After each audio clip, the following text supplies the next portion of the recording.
সত্য কাজে কেউ নয় রাজি, সত্য কাজে কেউ নয় রাজি, সবই দেখি টানা না না, জাত গেল বলে, একই আজব কারখানা, জাত গেল বলে। আজবার কালে কি জাত ছিলে, এসে তুমি কি জাত নিলে, কি জাত হবা যাবার কালে, সে কথা ভেবে বলো না, জাত গেল বলে, একই আজব কারখানা, জাত গেল বলে। আসসালামু আলাইকুম। বিকেলটা ঘুরতে ঘুরতে একটি গ্রামে চলে এসেছি। অনেক প্রাচীনতম একটি গ্রাম। মাঠ ঘাট কি সুন্দর, অপরূপ সুন্দর। আসলে পৃথিবীটা না ঘুরলে, পৃথিবীর কাছে না গেলে, পৃথিবীর সৌন্দর্যর যে নির্যাস আছে, পৃথিবীর যে কত সুন্দর, এটা রুমে বসে শুয়ে থেকে আর ফেসবুক দেখে বোঝা সম্ভব না। কি দারুণ! এই যে এখানে এগুলো খড় সংরক্ষণ করে রেখেছে। এখানে এইগুলো হচ্ছে মিষ্টি আলুর গাছ, পেঁয়াজের ক্ষেত। এই গ্রামটি ঘুরতে ঘুরতে আমার নিজের গ্রামের কথা মনে পড়ে গেল। আমার গ্রামটি হচ্ছে পৃথিবীর শ্রেষ্ঠতম গ্রামের মধ্যে একটি আমার চোখে। তারপরে আমার নানাবাড়ির গ্রাম। আপনারা যারা আমাকে চিনেন তারা জানেন আমার নানাবাড়ি কুষ্টিয়া জেলার কুমারখালী উপজেলার রায়ডাঙ্গা গ্রাম। একদম গড়াই নদীর কোল ঘেঁষে, পাশে কবরস্থান, বাঁশবাগান, কাঁঠালের গাছ, মাঠ সবুজ শ্যামল, কি অপূরূপ সৌন্দর্যে ঘেরা আমার নানাবাড়ি। যে পিছনে দেখছেন একটি গরুর খামার, কি সুন্দর একটি গরুর খামার, অনেকগুলো গরু বাঁধা আছে। তো গ্রাম ঘুরতে ঘুরতে নানাবাড়ি গ্রামের কথা মনে পড়ে গেল। গড়াই নদী, সেই শৈশবের সময় যখন নানাবাড়িতে যেতাম, সোনের ঘরে থাকতাম। ফজরের নামাজের সময় আমার নানা একজন সেনাবাহিনী থেকে অবসরপ্রাপ্ত একজন মানুষ ছিলেন। তার পরিচ্ছন্ন জীবন, তার পোশাক আশাক, তার রুচি আমাদেরকে অনেক কিছু প্রভাবিত করেছেন। দেখুন কি সুন্দর সবুজ শ্যামল, একদম সুন্দর একটি গ্রাম। আমার নানা, তিনি পাকিস্তানের করাচিতে তিনি চাকরি করেছেন। নানার সাথে যখন কথা বলতাম, দেখতাম যে তার মধ্যে যে একটা ব্যক্তিত্ব সম্পূর্ণ মানুষ। তার সাথে কথা বললে তিনি তার নাতি নাতনিদেরকে একটা বানান ইংরেজিতে বলতো যে কলকাতা বানান কর, কলকাতা। আমরা যারা পারতাম না তাদেরকে খুব করে রাগ করতো, আর যারা পারতাম তাদেরকে বলতো তোরা খুব ভালো করবি বড় হয়ে। মনে পড়ে আজকেও, আজ তার কথা মনে পড়ছে এই গ্রামে হাঁটতে হাঁটতে। কি সুন্দর একটি গ্রাম। এখানে চাষাবাদ হচ্ছে, মহিলা চাষাবাদ করছে। এই যে তিলের ক্ষেত। তা আমার নানা হচ্ছে বারবার বলতো যে যে দেখুন কি সুন্দর পুরাতন একটি বাড়ি, ছোট ছোট, আজ থেকে 150 বছর আগেকার তৈরি করা বাড়িগুলো। কি সুন্দর ফুল ফুটে আছে, কি দারুণ, তাই না? চোখ জোড়ানো।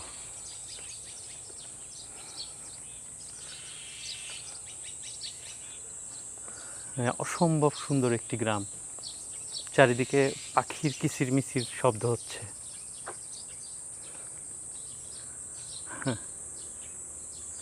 দারুণ, তাই না? খুব সুন্দর।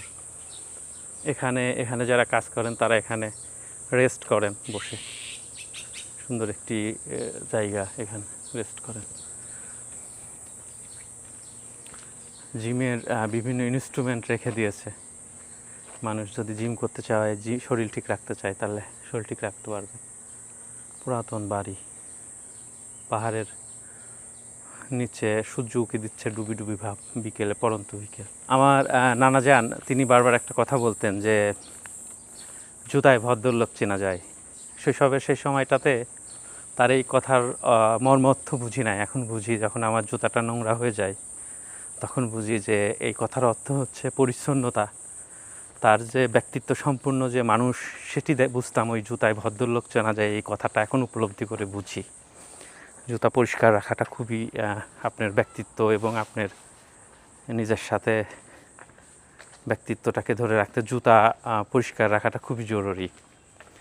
তাই আমরা যখন মায়ের সাথে নানা বাড়ি যেতাম তখন হচ্ছে নানা বাড়িতে ঘুমাতাম, দেখতাম যে ফজরের আজানের সময় নানা মসজিদে যে আজান দিতেন, তার দরাজ কণ্ঠের সেই আজানের ধ্বনি এত সুমধুর ছিল। এখনও আমি আজান যখন শুনি, তার কণ্ঠের ওই আজান আমি খুঁজে বেড়াই।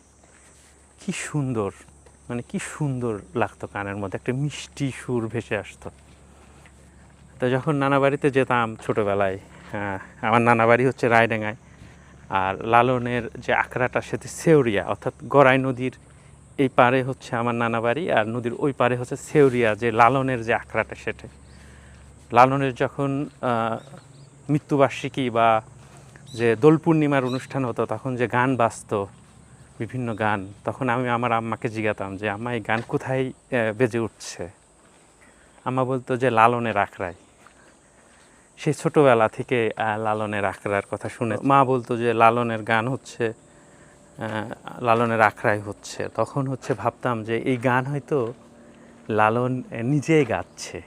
তারপরে যখন ধীরে ধীরে বড় হই, শৈশব পেরিয়ে কৈশোর, কৈশোর পেরিয়ে যৌবনে পদার্পণ করি, তারপরে অজস্রবার লালনের সেই আখড়াতে গিয়েছি, বিভিন্ন অনুষ্ঠানে গিয়েছি, যে লালনের গান শুনেছি। তখন বুঝেছি যে না, লালন তো অনেক আগেই মারা গিয়েছেন। লালন সম্পর্কে জেনেছি, লালনের বিশালতা সম্পর্কে বুঝেছি। লালন একজন ধর্ম, বর্ণ, জাতের ঊর্ধ্বে উঠে তিনি মানব ধর্মের কথা বলেছেন তার গানে। তিনি একজন ছিলেন গীতিকার, সুরকার, সর্বোপরি তিনি একজন দার্শনিক ছিলেন। অবিভক্ত ভারত উপমহাদেশের তিনি বাউল সম্রাট ছিলেন। তার যে গানের যে শৈল্পিকতা, তার গানের যে দর্শন, এটি মানুষের হৃদয়ের কথা বলে, আত্মার কথা বলে। তার গানের প্রতিটা কথা, প্রতিটা অর্থ কি সুন্দর, কি নিদারুণ। তিনি বলেন যে মানুষ ভজলে শোনার মানুষ হবি। একবার ভেবে দেখুন তো, সত্যিই মানুষ ভজলে শোনার মানুষ হবি। তার আরও কত গান আছে তার বিখ্যাত বিখ্যাত।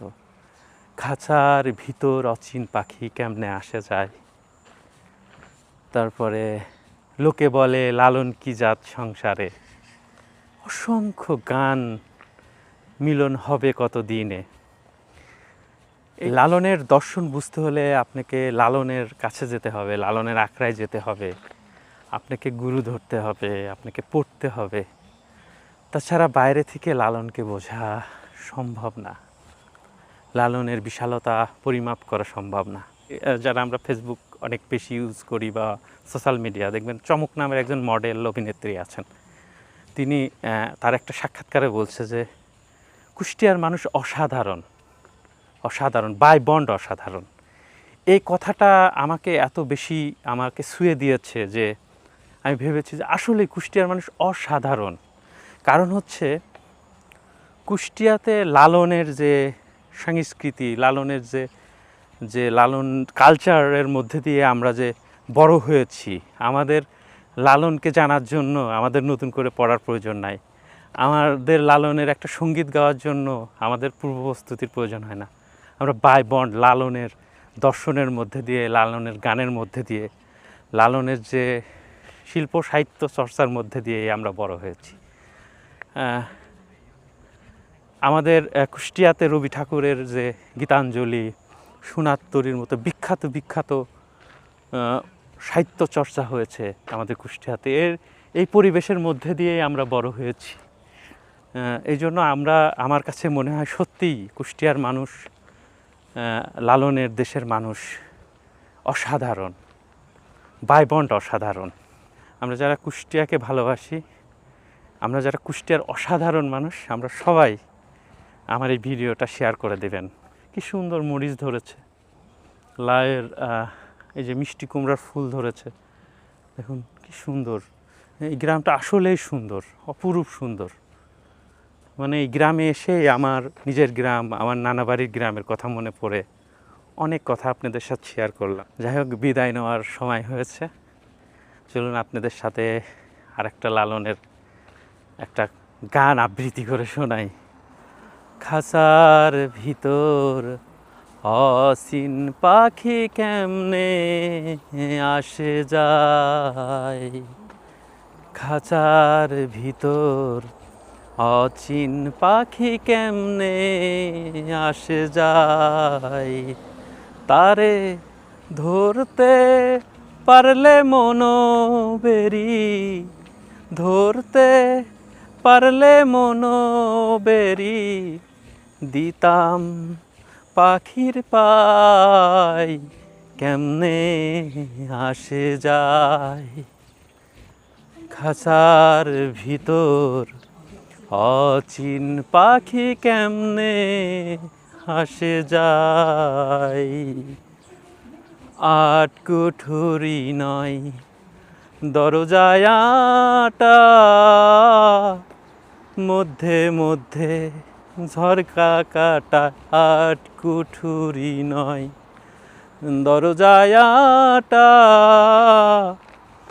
মধ্যে মধ্যে ঝরকা কাটা, তার উপরে সদর কোঠা, তার উপরে সদর কোঠা, আয়না মহল তাই কেমনে আসে যায়, খাঁচার ভিতর অচিন পাখি কেমনে আসে চাই। সবাই ভালো থাকবেন। কুষ্টিয়ার অসাধারণ মানুষগুলো আমার পাশে থেকে ভিডিওটা শেয়ার করে দিবেন। সবাই ভালো থাকবেন, সুস্থ থাকবেন। আল্লাহ হাফেজ।